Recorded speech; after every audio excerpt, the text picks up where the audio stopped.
Welcome back to Wild, Wise and Curious, Embracing Our Journey, where we're excited to continue the conversation around all things peri and beyond. We'll continue to explore all our stories, challenges and importantly the wisdom we learn along the way. As usual, we'd love to chat with women just like you who might like to share your own perimeno or post-menopause stories with us. We can't wait to chat with you.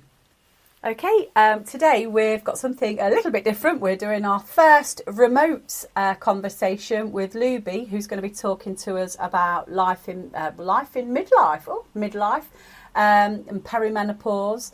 So, welcome, Luby. Hello. Thank you. Thanks for joining us. So You're welcome. We always start off the podcast by asking people how they first came to sort of like realise that they were in perimenopause. What were your first symptoms? How did you feel? That sort of thing. So I can remember actually when it first clicked for me really, really clearly. I think it had some symptoms, but the biggest one was I just had the most uncontrollably itchy right palm. Wow. And I was scratching my right palm constantly, like I could scratch the skin off. And I was going on a holiday with a friend of mine. We were going up to Scotland. It was a long journey. And we stopped halfway in a Premier Inn. Yeah. And at the breakfast table, I was just saying to her, I just cannot stop my palm from itching. It is driving me crazy. And we both looked at each other. And we both just clicked and went, perimenopause. Wow. And then I went through other symptoms, and I was like, it all fits into place now. But that was like the one thing that it was like the centre of my palm. I've just started getting it back in the last week, and it's horrid. And I have other things, like I said, I have an uncontrollable dry mouth. My mouth, when I would sleep, sometimes it wakes me up. It's like I'm almost choking. Okay. But it was the palm thing for me more than anything else. And then once I did that, I could sort of go, all right, I am forgetting things. I'm not sleeping as well as I used to because I can sleep anywhere. Yeah. And then I don't get the hot flushes. I get cold. Okay. So I get a cold flush that I just cannot get warm. And I'll get into bed with layers of clothes on, with an hoodie on. And I can't get warm for about 30 minutes. But it was the palm thing. Generally, I just could not stop. And as soon as I got HRT, that was one thing that just totally stopped for me. Wow. I know, and it was the most bizarre thing. I noticed my periods had started to change, but sometimes you do just put that down to a thing. Yeah. And I've never had dead regular and they weren't the same every single month. So I kind of left that on the side, but it was just, I couldn't stop itching. And then occasionally my left one would go, but it's my right one most of all. And then, like I said, the HRT really did stop it. Like that. Bonkers? Isn't it bonkers, this like the massive array of symptoms? Because I guess if you'd have perhaps just had that on its own and not perhaps had the other things you just mentioned, do you think you'd have even clocked that that's what it was?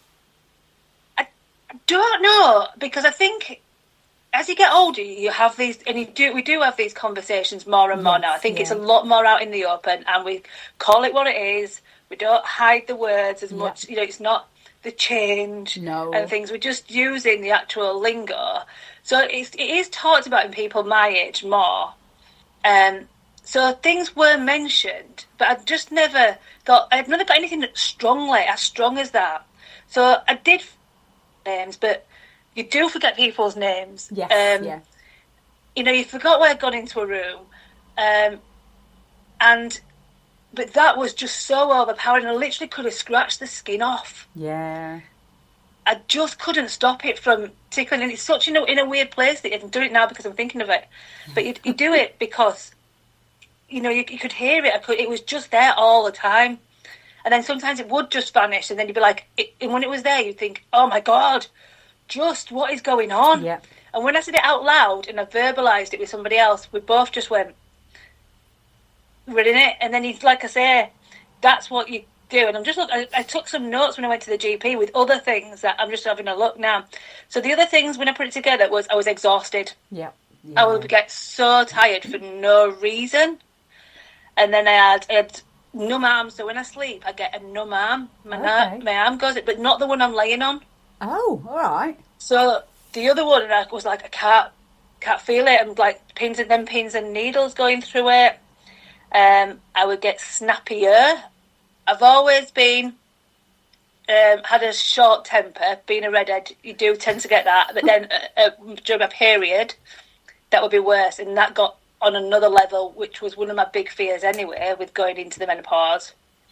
And then I had just the general tiredness and just feeling that I'd done nothing specifically different, but why can I just feel like I can't get through to 9 o'clock? Yeah. So you said that when you got that itchy palm and you were with your friend and you both kind of went, oh, it's perimenopause, because that's not one of the traditionally first symptoms that you kind of get. So you were saying that you know we're all having conversations about it and stuff. So had somebody else mentioned that itchy palms was one of those symptoms? I think it was itching in general. Okay. I think somebody had said maybe they might have had itchy legs or something else. And I think I'd seen it on, it might have been a YouTube or something, that itching in general was a thing. And it was just kind of so new and so extreme, really. Yeah. And I talked to her, she's a couple of years younger than me, but she was saying that her mum had gone through it earlier, or quite about 42. And so she was looking into symptoms as well, because she was just past that. So I was like, well, that's why we're having those conversations. But yeah, so that was the main thing. And then, like I say, just kind of, it's like a jigsaw, isn't it? Yeah. Yeah, it is. Suddenly, you put it all into place, and it's almost like a sense of relief once you've done that. And then it's after that you look for the answers or some kind of help or support, because you're having to put it all together yourself to make out what's wrong with me. Yeah. So what did you do, and how did you find like relief from? I know you mentioned HRT. Was that what you did straight, sort of like once you'd worked it all out, went to see your doctor, or? Yeah. So I came back and went to see the GP, and I'd gone with a list because I knew. And I also asked to see a GP that specialised in women's health. Okay. So I waited a little while for that appointment, and I've got to say that GP has been absolutely brilliant. Great, that's really good. Because I still see her. I'm still. I mean, that was when I realised was just over 2 years ago, and I'm still seeing her because I just can't quite get the HIT exactly right. It's not something that just happens overnight, which I thought it would be. Yeah. I thought I'd get out HIT, and then I'd just trundle on my life, and and I'd be back, and I'd be fine, and nothing else would happen, really. Yeah. And I started off on the patches with the pill, the tablet with it. Is that the Utrogestan? Yeah, because I've had history of blood clots, I can't take a lot of other things, and I've tried the coil, and that, to not give too much information, but twice I've tried the coil and that's just popped itself out. Oh, right, not comfortable. Ouch. Yeah, so I can't have that. So I tried that, and it just didn't seem to hit the spot right, didn't the patch and the tablet. So then I've gone on the combi patch, the Everall Sequi. Yeah. I think it is, and that seems to have been going all right. And the last time I saw a doctor, she said, well, it seems to be settling down and you seem to be okay. But she had been checking me every 3 months. Wow. I can't fault her at all. And she sits me down and she remembers me. She remembers my symptoms. Wow. Okay. That's amazing. It really is. And, I feel really grateful for that, because I know that not a lot of people get that. No. And then in the last, I would say, maybe 4 weeks at the most, I've just noticed a few of the symptoms coming back. Okay. I'm snappier. My hands are itching again. It never got rid of the hair loss, and that has got to quite a bad stage for me. Okay. But so I'm going to go back and just have that conversation and see what she says, and maybe she'll suggest something else. I don't know, but at least she's constantly listening to me, and I really feel heard by her. Yeah, and that's half the battle, isn't it? Because, in the day and age that we live in, where we literally get 5 minutes with our GP, and sometimes our GPs are not specifically trained in women's health, let alone the area of women's health being sort of perimenopause and menopause. It's tough, isn't it? And it's really hard. I think what's really lovely as well is that, you know, like you said, I mean, I was exactly the same. You think you're going to take the pill and it's all going to sort itself out and you're all going to be fine. But actually, no, there's still work to do in getting that right and making sure that you're on the right kind of HRT for a start, and then what works for you, what doesn't work for you. And the fact that you're having these 3-month reviews, it is amazing.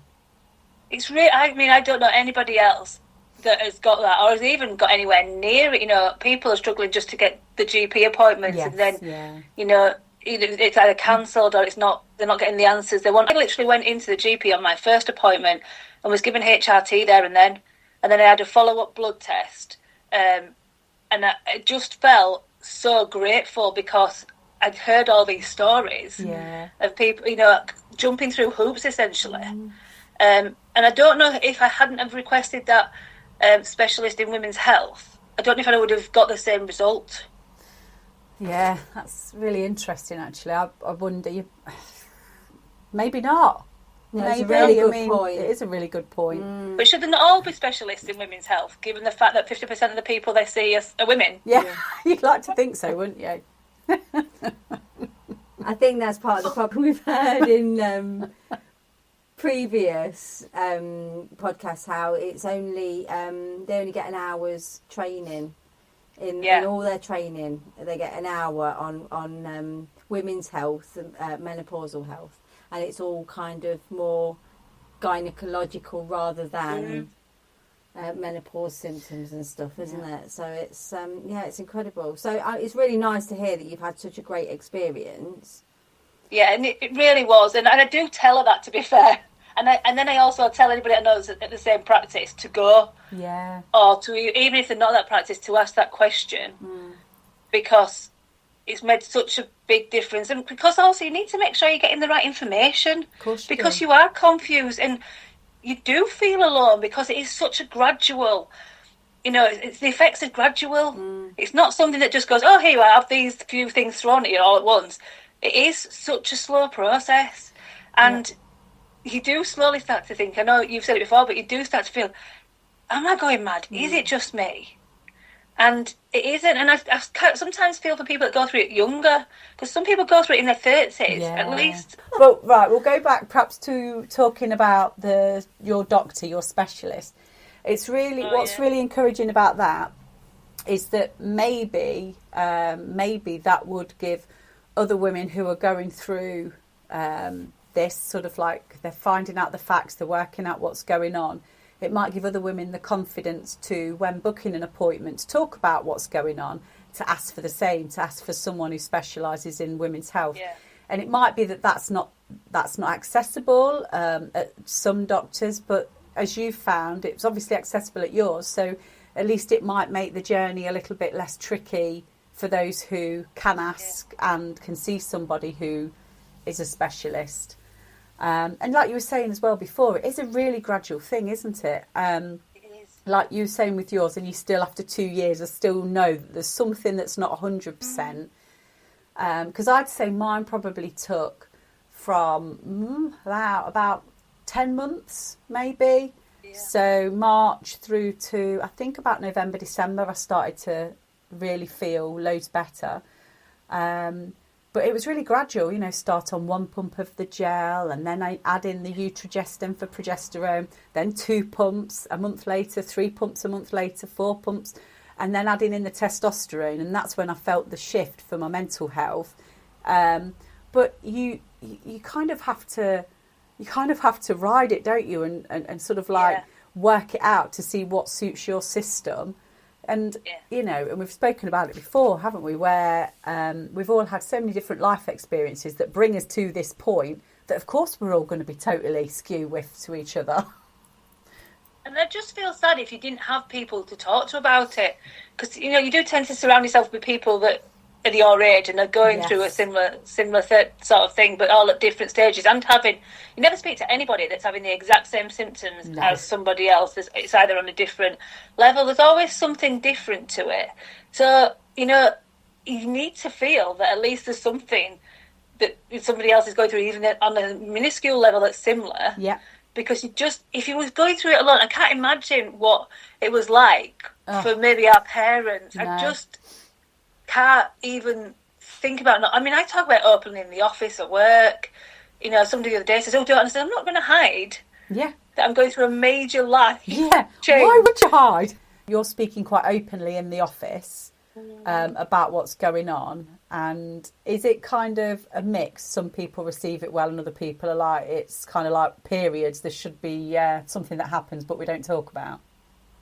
Yeah, and I work in a school, in the front office of a school, and so I'm very much against period shame when the students come and ask for sanitary wear. So I now don't do perimenopause shame. Yeah. Because, you know, and there are a lot of women my age, and, you know, they have to go to the window because they're a hot flush if we're in a meeting. And, you know, and also I work with men who are my age that have got wives my age, or roundabout. You know, apparently somebody was in the office with a head the other day, and the head said, "I need to open the window." And, "Oh, yeah, my wife's the same." And it's like, so why? Yeah. I say this a lot to the students, again, about periods and period shame. Every single person is dealing with periods, or at some point perimenopause, menopause, because if it's not you, it's your wife, it's your mother, it's your sister, it's your child. You are related to someone somewhere that's gone through either, you know, some of these female things that we go through from, you know, from puberty, from very young age to, you know, for 50, 60. Yeah.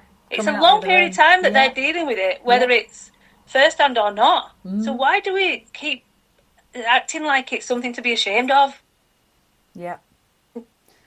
It's a really strange thing. It's almost like it's the thing that you kind of get brought up with, isn't it? The whole idea of like having to go and change your sanitary wear and sticking it up your sleeve to put your hand up in class, and then sort of just saying you need to pop to the toilet. I mean, I know sort of like organisations are trying to change, you know, the period shame and the menopause stuff, because I know where I work, we have something called a tap bag. So, and that's like, it's for menopause. So it's take a pause sort of thing. Oh, okay. Yeah, take a pause. So I don't know if it's something that they came up with at work, but the lady who spearheads it is fantastic. And we put like a canvas bag in all of the staff toilets that has spare leggings, tights, sanitary wear, baby wipes, T-shirts, freshener, all those sorts of things in like a canvas bag hanging on the back of the toilets. So if you need any of those products at any time, you can literally just get them, and then you just have to send a quick email to her, and she just then replenishes it as you use it. And some of the staff toilets are for everyone. So the guys are going in and seeing, you know, the bag hanging up and the sanitary wear on the side. So that's been really good. I've thought that's been a really, really good initiative. It's very forward thinking. Yeah, it is. Yeah, it is. Yeah. We've got a menopause group, and I might take that to work and just sort of suggest, because, you know, just to sort of say, like, to open it up for discussions, because I often say that everybody needs training. If there's going to do anything about menopause or whatever we're doing on staff training, everybody needs it. Because, I mean, I was at work once and forgot a man's name, and he shouted at me. Wow, okay. And I don't know if it was in the wrong frame of mind. I can't quite remember that. His name begins with a vowel, and everybody's minds work differently. Because his name started with a vowel, I just couldn't grab the right vowel. Yeah. And I don't know what it was, I wanted to call him by his surname and his first name, and I just couldn't grab it and call him by somebody else's name. And he went, "That's not my name. You know my name. How would you feel if I called you so-and-so's name?" And I was just so stuck in the moment. Yeah. I couldn't say anything. Yeah.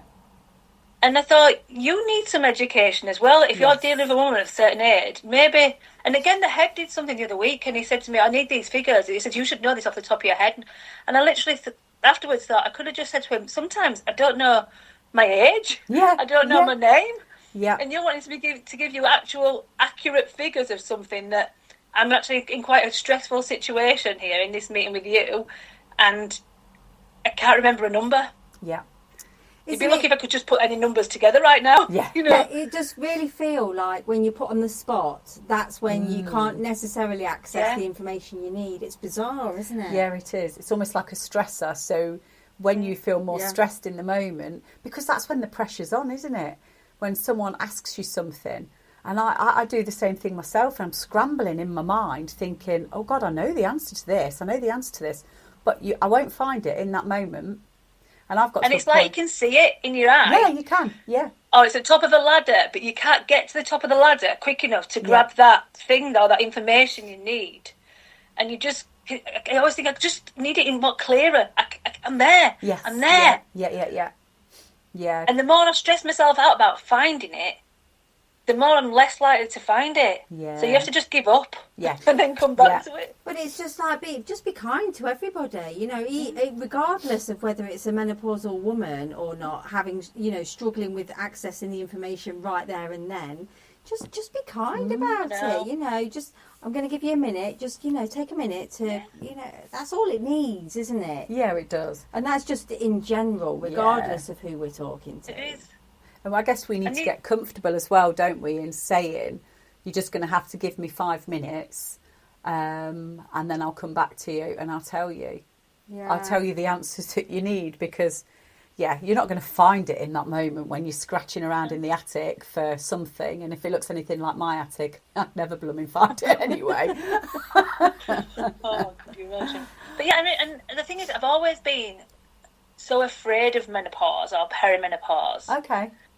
Can you tell us a bit more about that? Sorry, I'm jumping in. Sorry, no, I was talking to Mum yesterday just to try and get some clarification because my mum was always quite snappy as well. Yeah. And I remember she was going through the perimenopause, and which would have been called menopause then, I think. And she must have gone to the doctors, and I don't know whether it was maybe when HRT was starting, I don't know, maybe I'm doing a disservice there. But she must have gone to talk about it, and the doctor had said to her, you need to get testimonies, you need to get a letter or something. So she came home and she asked us, I think me and my dad at least, had to write about how Mum was to be around. Wow, okay. And my mum says I gave it to her and said, do not read this.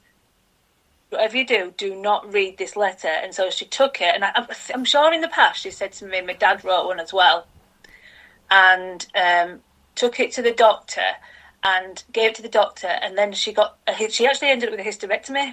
Wow, based on the testimonies from you and your dad? Yeah.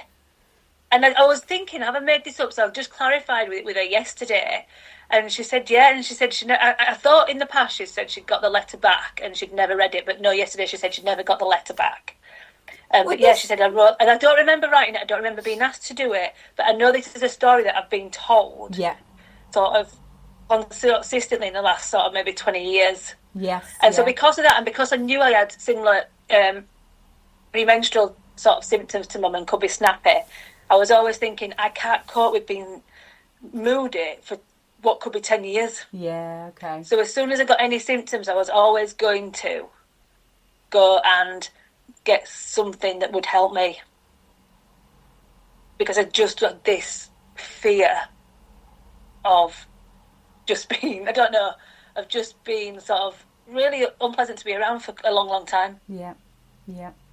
Would that have been back in the 80s? Or when would that have been then, that your mum would have gone through that? So Mum's, I don't want to say her age on here, so maybe it would have been about 30 years ago, 25, 30 years ago. Okay. So 90s maybe? Yeah. So I would have been a teenager. Yeah. She seemed to say something about me being 16-ish. Yeah. That's incredible for her to have to go through, isn't it? I know, isn't it? So she must have been... I remember Mum being snappy, but then, parents are always telling you what to do. Yeah. So how do you find the line of what's a normal parent giving you grief and then a parent that's being a bit more snappy because of hormones declining? Yeah. Because that's also you're a teenager. Exactly, so you're going through it on the other end. Yeah, so you're seeing that. Because I've got a teenager now, a girl teenager, and our periods are in sync, and she actually gets very different symptoms to me. But sometimes you're just like, I can't cope with you. and your tears and me at this heightened situation. Because sometimes as well, when I'm at heightened, people say, well, if you're still getting snappy, they say, why are you still taking the HRT? And I'm like, can you imagine what I'd be like without it? That's not a risk I'm willing to take. So what else are you doing then, Lou, for you know, so you've taken the HRT and that's helped with the itchy palm and that's helping with the snappiness to some degree. So what other things have you putting into place? What are your other tools in your toolbox that you've learned? I do have a supportive partner. That I think does help a lot. It does. Yeah, massive That's difference. a big one. And I'm not saying we don't clash at times, but I do think overall, knowing sometimes I can just say to him, look, I can't be here right now, or I need to be away from you, whatever it is, that helps. I do exercise quite a bit because I walk to and from work. Okay. And if I'm not working, I still make sure I'm getting my steps and that bit of exercising, and I run as well. Yeah. I had, because I know you guys do the yoga, I had started doing yoga last year, and then I had an accident and ended up in a cast, and it's taken me, I haven't quite got back to that then, and because the running's still quite actually taking a bit longer to get back to. But sometimes I run back from work and then I do park runs, and then sometimes a 10k. That's my more. And do you know what? To me as well, sometimes just sitting and watching TV and just totally switching off. Yes, yeah. I just need to sort of not thinking about washing up or the kids or work, or just if I can just switch my mind off. Because I didn't like yoga, I hated it. Yeah. But throughout the entire hour, I spent the whole hour thinking about nothing else but hating yoga. So just to clarify, Lou, then the accident didn't actually happen in yoga. No. Just checking it's not an extreme sport, the one you go to. No, my son left a ball on the stair. Oh, of course, and I fell over the ball and ended up quite badly injured. Oh, crikey. Yeah, so Kids. So the whole yoga, I would literally just wait until the very end, till you were laid down in a blanket. But I genuinely thought about nothing else. I didn't think about making tea, like I said. I could only just think about what I was doing and how much I didn't like it, or the stretch or whatever, and that's all I need to do is not think about something else. Yeah. So does the running and the walking do that for you? Yeah, because the walking allows I listen to your podcast actually when I'm walking. Brilliant. You can. And then sometimes watch trashy TV. When I walk to work, there's a bit of a field, and in the field there's these trees, and in the trees there's herons. Oh, wow. And I see the progression through the year with the herons, and I talk. Oh, it's my God!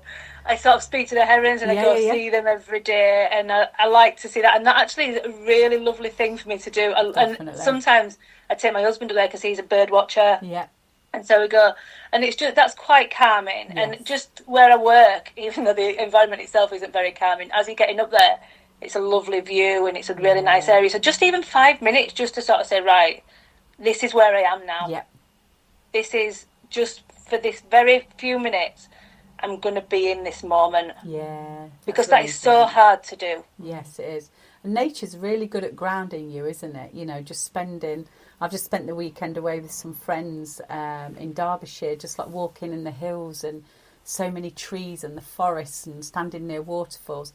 And I came back Monday evening and I felt like that. I felt really quite peaceful because I'd not had I'd had nature and I'd had all that sort of like energy and all that lovely sort of fresh feelings and everything.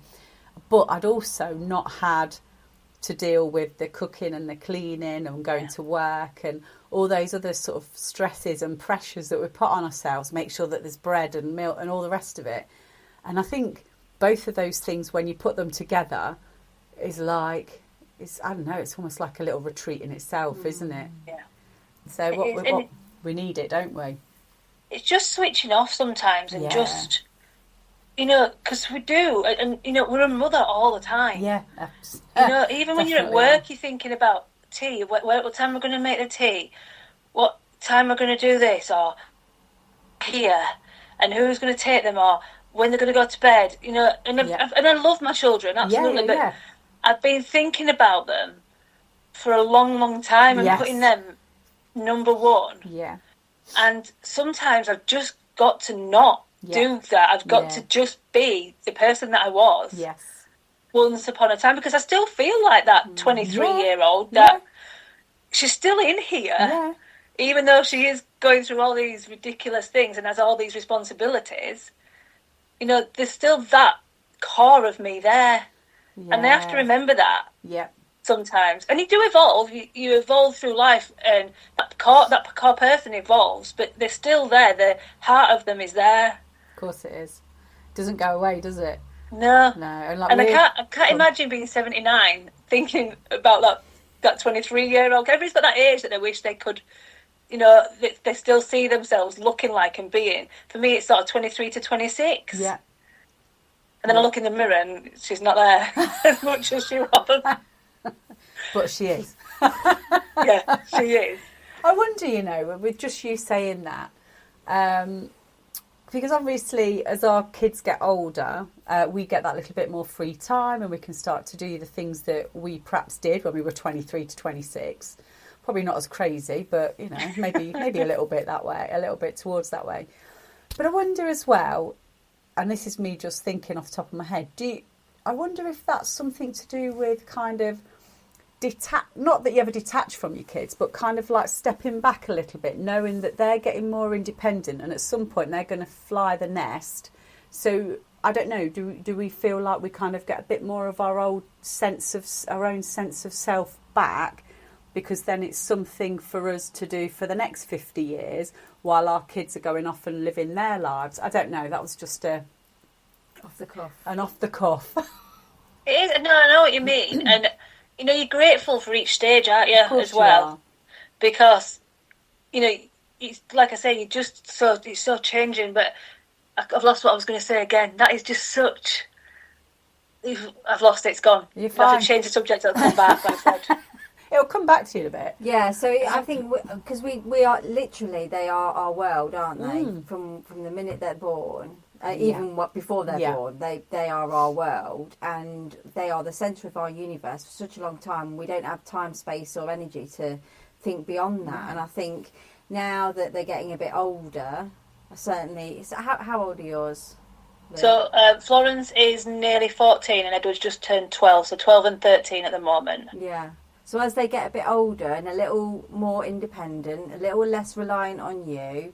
and I know we find it because ours are a little bit older as well, you know, you do start to get a sense of yourself back. And I think with this transition into elderhood, you know, it does feel like, you know, it's a move forward, and it feels a little bit exciting, and doing things that you wouldn't necessarily have done like 5 years ago.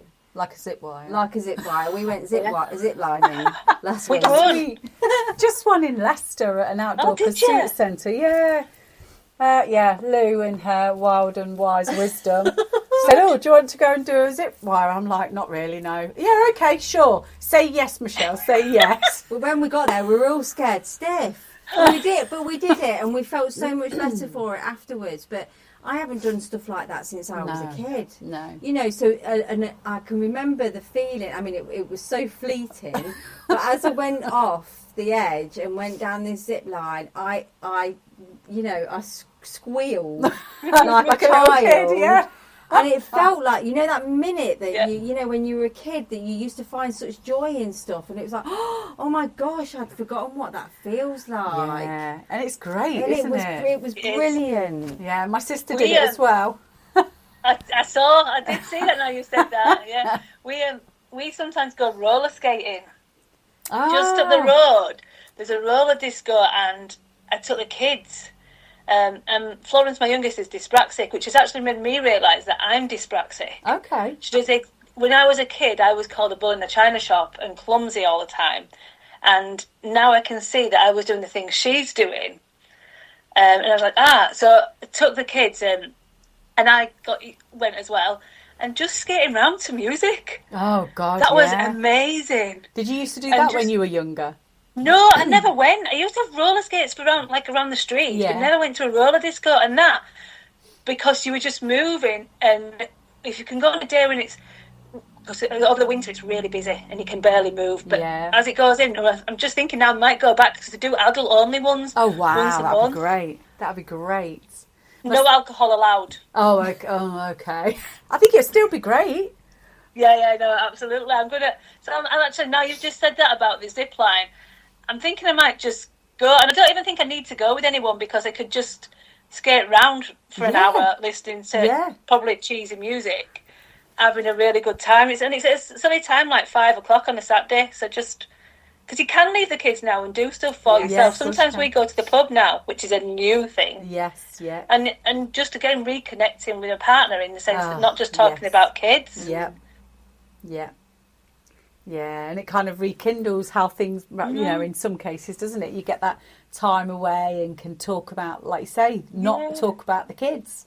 But like you were saying earlier, it really does make a difference having a supportive partner. Yeah. Doesn't it? I mean, we've said that previously. Just having someone where you can just say, you know what, I'm really sorry, I'm done today, and just I'll take myself off to bed. And there is, I don't have to make any excuses. It's just I'm done. Sorry. I've never suffered with my mental health, but very occasionally now, since I've hit the perimenopause, I've had days where it's like I just can't get out of bed. Yeah. Just one day, and I just don't want to interact, and I literally feel quite low, and it's just for a day. It's only happened maybe 2 or 3 times in the last 2 years, but never before. Yeah. And I count myself really, really, really lucky that, that's probably as bad as it's ever got for me. Yeah. Because it does, if I feel bad, it does tend to come out, and people get the wrath of it. But yeah, sometimes I have that, and it just keeps the kids away and just leaves me be. Yeah. But I have to say, I can't function today. Yeah. And that literally is just for a day, and then the next day you feel kind of a little bit brighter again. Yeah, I think because I've kind of had the day to, I won't even say dwell on things, just to, again, not do anything. I don't know. Again, we're not suffering. I don't know how sometimes it can get when it gets really bad. And I can guess for me, it's just like I don't want to think, and I might be crying in the bed. I might be thinking negative thoughts. I don't know, nothing overly bad, but it's just the case of I can't do this and anything else. Everything's a bit overwhelming. It's got to be one or the other. Yeah. My body, my brain or my body needs to shut down for today. Yeah. And that's what it's done. And I've been lucky enough that it's been in a time where I've not been working, and he said, right, I'll deal with it and just go off. Yeah. But it's also recognising that you by the next day you will feel better. Yeah. I mean, I didn't know the first time it happened, but that's just been how it has. And maybe it's just a case where I said to myself, right, you've had that day, crack on. Yeah. Yeah. I don't know if I've lost you again. Have I lost you again? No, we've got you back. You're fine. Oh, you're there. Well, sometimes a day to just reset makes a difference, doesn't it? Where you don't have to deal with everything else in the day-to-day life and everything else that's going on under our skin. And it's overwhelming, isn't it? Yeah, it is. And life is overwhelming, and we're just juggling so much. I know we keep coming back to that, and it's fabulous, but it is a case of sometimes my brain just needs to reset. Yeah. I hear you. I totally hear you. I know. Yeah. And the thing is, you don't speak to anyone that doesn't. No. No matter what they're going through, we live in a world where you don't ever just not need to really reset at some point. Yeah.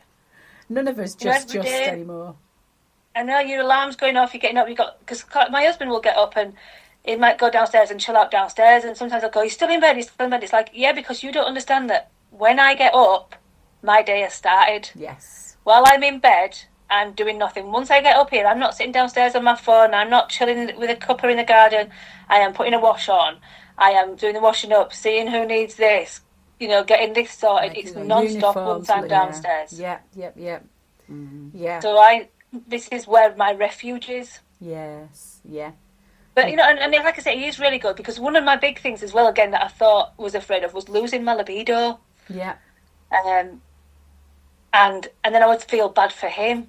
And that's only just started to sort of deteriorate, I would say, a little bit in the last month or so. Again, that's another thing. Yeah. That I'm just like, oh, And that's a shock for me, actually, if I'm honest. Yeah. Is that too much information? No, not at all. Not at all. Because it's what everyone goes through, isn't it? You know, it's important that we have the conversations. And even, I mean, having like a really good doctor like you've got, I mean, you could speak to her about that, I'm sure. I mean, I have testosterone, and it isn't so much for the libido thing. That was for the mental health side of things, you know, the anxiety and everything else. And that, over a couple of months' time, that knocked that on the head. All of the sort of mental health symptoms, the anxiety, panic attacks, intrusive, irrational thoughts, panic attacks, over time, that kind of stopped all of that. But I do know that a lot of people, obviously we know about the men, they have the testosterone if they're like, you know, having problems with their libido. But I think actually it can really help women as well. Right. So I have thought about some of the things you've been saying on the podcast, because I've ordered the collagen as well. Oh, yes. And then I was thinking about, I haven't got it yet, it's supposed to be coming today or tomorrow. But I was thinking about the testosterone and wondering maybe I might mention it to the GP next week. Yeah. When I'm just saying about some of the things, you know, sort of are not being working as well as it should have done, the HRT, or it's just things are changing. That could be all it is, my body changing and, you know, moving forward. But I did think I might mention the testosterone as well. Yeah. And if you've got a really good doctor who listens to you, it might be that she's even or he's happy to prescribe it. I had mine through Newson, a private clinic, and I'm just now, I went yesterday to my GP. We're talking about 4 years later. I finally sort of like plucked up the courage the courage to speak to my GP about giving me testosterone, because I get my progesterone and estrogen elements via the NHS. But the testosterone, I've kind of like always thought, no, you know, I can't. And then the private practice is saying to me, try and get it off of your GP. We'll send a letter. And now my GP's just coming round to, okay, so yesterday I went and had the blood test, the testosterone blood tests that would have cost me a couple of £150 privately. But my GP did them, and that's the first time that they're kind of going, okay, we're going to see how you're getting on. So, but I thought, if we don't start asking the question about testosterone, and we don't start saying, can you do me the blood test? Because for me, for example, I'm on Testagel, which is a little sachet, and a man might use a whole sachet, I think, in a day. Whereas I'll use, like, I don't know, a pea size out of it. So maybe a sachet will last me 5 or 6 days. But the difference that's made to me is it was just life-changing. It's kind of totally given me my life back. I think I'm going to mention it this week, because I wouldn't have even known about it if I didn't listen to this. Yeah. All the collagen, but and I was just thinking that might make a change. But it's also worth noting as well, anybody that is listening, is just that you don't pay a lot for the HRT on the NHS. No, you don't. That's a good point. Yeah, it's a really good point. So it's £20 a year. Yeah, to get all your HRT from the GP. Yeah. So a friend of mine went to her GP and paid the normal prescription charge. I said to her, no, you don't need to do that. No. She said, well, why did my GP not tell me? I said, I don't know. I said, but it's so cheap on the NHS. Is. You don't need to go back and pay for it every 3 months. You just do that one payment. Yeah. And you don't. It's worth just mentioning that it's like a prepayment certificate, isn't it? You do it online. Yeah. All you need to do is just search up for HRT prepayment certificate, and it gives you the whole thing to do, and it's so easy to do, isn't it? It makes such a difference, because if we were having to pay for this every time we had a prescription, it would be astronomical. Yeah, it would. Yeah, I updated mine yesterday because I had to go and collect my prescription, my 6 months worth of estrogen, progesterone, and the Ovestin. That's for sort of like the vulval area. If you kind of get a little, like you had itching on your palm, I had a little bit of an itchy issue down there for a while. I don't think I've mentioned that before, but that's more or less gone. It was weird because I got a little patch of itching on the back of my head, and that was probably about a year before any of the other symptoms kicked in. And I just thought it was because I've been to the hairdressers and had my hair coloured, and I thought, oh, it must just be an allergic reaction. That still hasn't, and that actually hasn't really gone away. That kind of flares up and then it's nothing. But I wonder if it's like yours, because when it's like it, I'm like forever scratching at it. And obviously you don't want to be walking around scratching at your lady bits. I don't mind scratching my head as I'm walking around the streets. But to be honest, I mean, that's kind of gone away now, thank goodness. What is it with the itchy stuff? Because I've developed itchy ears. Oh yeah, other people were talking about itchy inside their ears. I wake up in the middle of the night sometimes and I am scratching my ears. Yeah. And it's bonkers. And like you were saying earlier, itchy skin. Yeah. I'm always scratching my arms. Yeah. You know, I wake up in the middle of the night and I'm scratching away. And it's just, all these symptoms, you just think they're blooming bonkers. And that's just because of lower estrogen. Yeah. Just being so itchy. I'm quite sensitive to a hair. So like if a hair, I can always feel if there's one single hair somewhere, and it will drive me nuts till I can find it and get it off me. Yeah. Oh, and it's just one hair. Yeah. But you can feel it. I had to stop using the face cream I've been using for years because it used to come up in like rash, and I was absolutely fine. And I had to go try and find a new cream now to try and. Yeah, it's bonkers, isn't it? It is, yeah, something that your skin's so used to. Yeah. Yeah, it is a very bizarre time in our lives, isn't it? Where, just little treats pop up from time to time. It does feel like an absolute upheaval. But like you were saying earlier, Lou, because we're having these conversations, because we're talking to our friends about it now, and we're all like, and it's like, oh my God, I'm getting that too. And it's just, it helps us normalise it, and it helps us make realise that it's not just as thinking that. I mean, itchy ears. Who'd have thought? I know. Yeah. Have we got estrogen receptors in our ears? I think we've got them everywhere. Yeah. I think that must be. Yeah. That must be what it is. Yeah. They're all tingling. They're all like this, going crazy. Scratch me. I know. Because I know you get them in like, and they always trigger a lot in the night time. Yeah. The nighttime thing, just when you've literally got yourself to sleep. Because one of the things I can't do, I've always, again, like I've said before, slept well. I can still go to sleep, but if I wake up, that's me awake then. Can't get back to sleep. And is that you and now? Then I find, yeah, that's now. And then you find stuff that's irritating you, like the ears, or this, or I can't. It's always something then that's stopping that destination of sleep. Yes, yeah. I mean, to be honest, when I had the itching thing before, I was grateful that it was only at night time. And it was. I've only just remembered you saying that about it being at night time. That was always at night time. So I was like, well, at least I'm kind of in bed. So I'm not walking down the streets with my Sainsbury's shopping bags.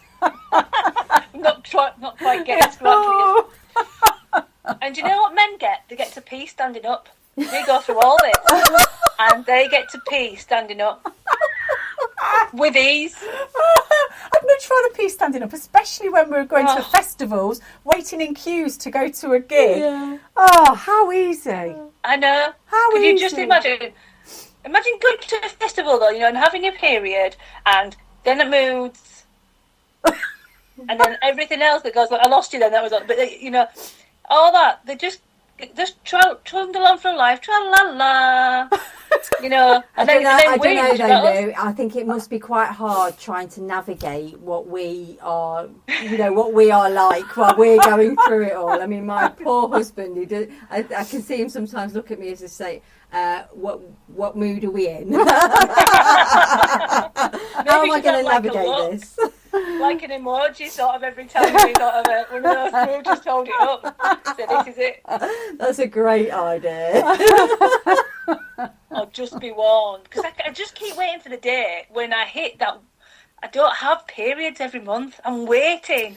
That's probably the only good thing coming out of all of this. Yeah, I'm with you there. Defo. I mean, I had 6 months last year where I didn't have a period. And I thought that was it.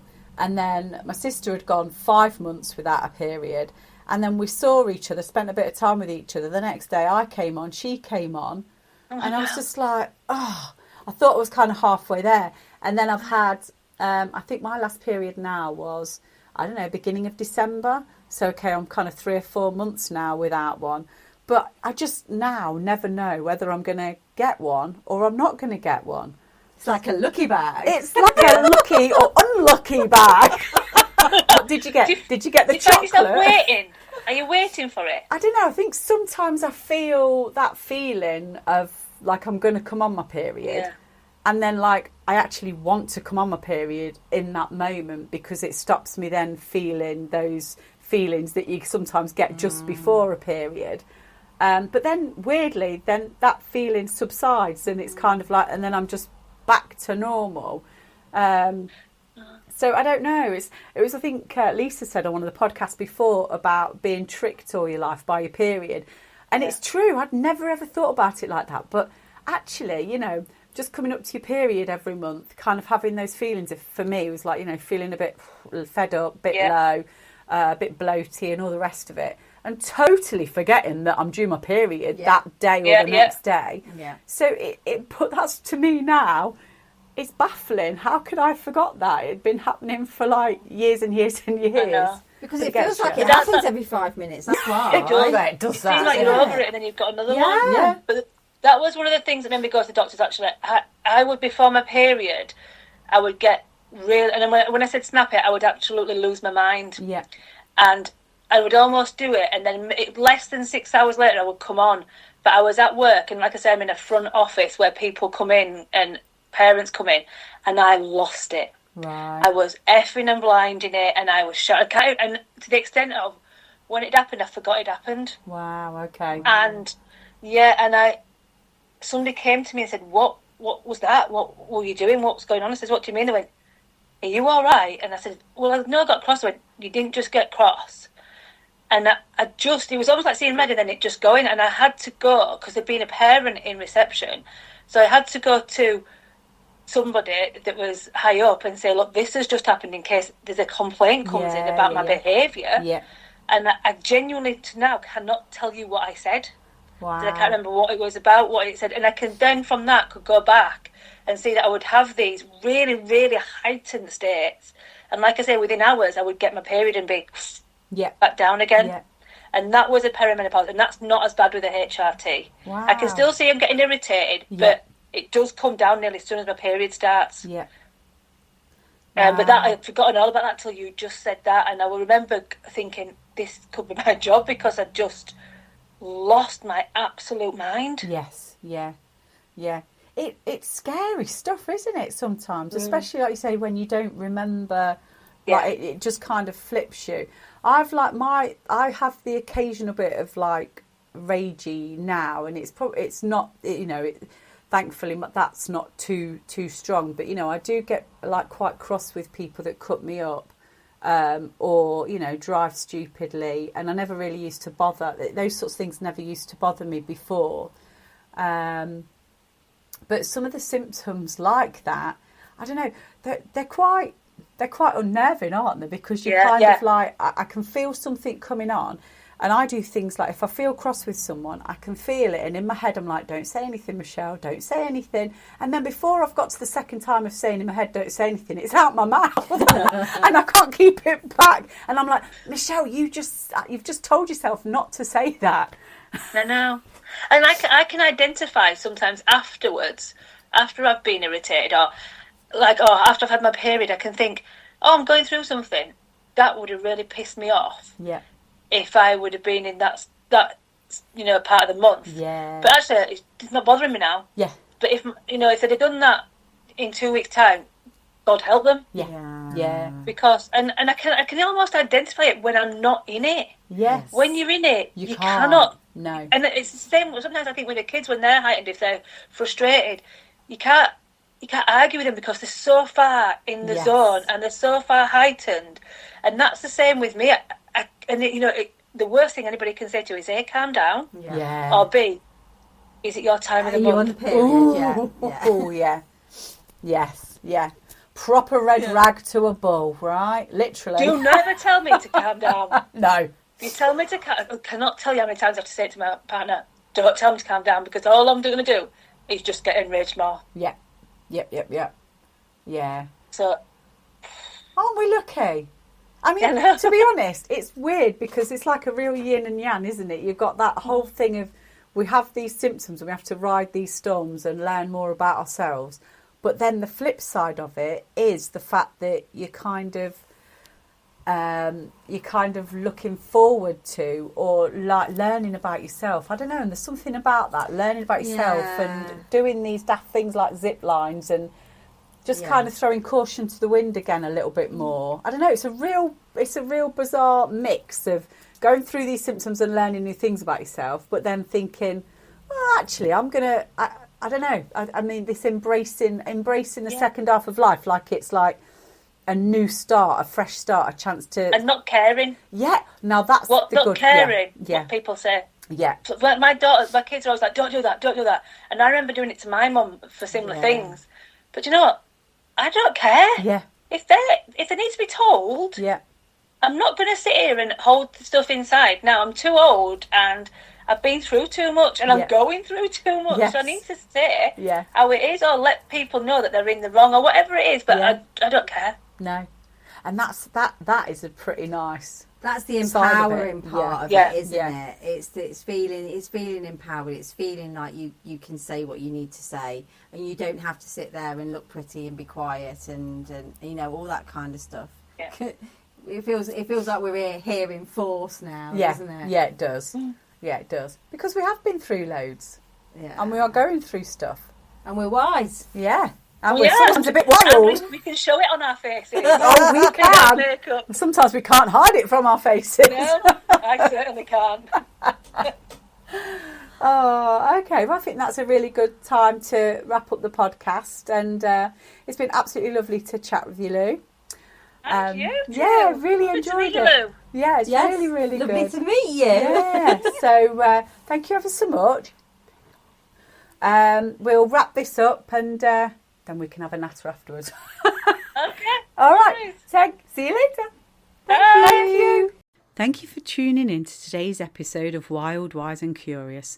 If you'd like to be a guest on the show, feel free to email us at info@wildwiseandcurious.com or reach out on our socials at wild_wise_and_curious. And don't forget to hit subscribe so you never miss an episode. Stay curious and we'll see you next time.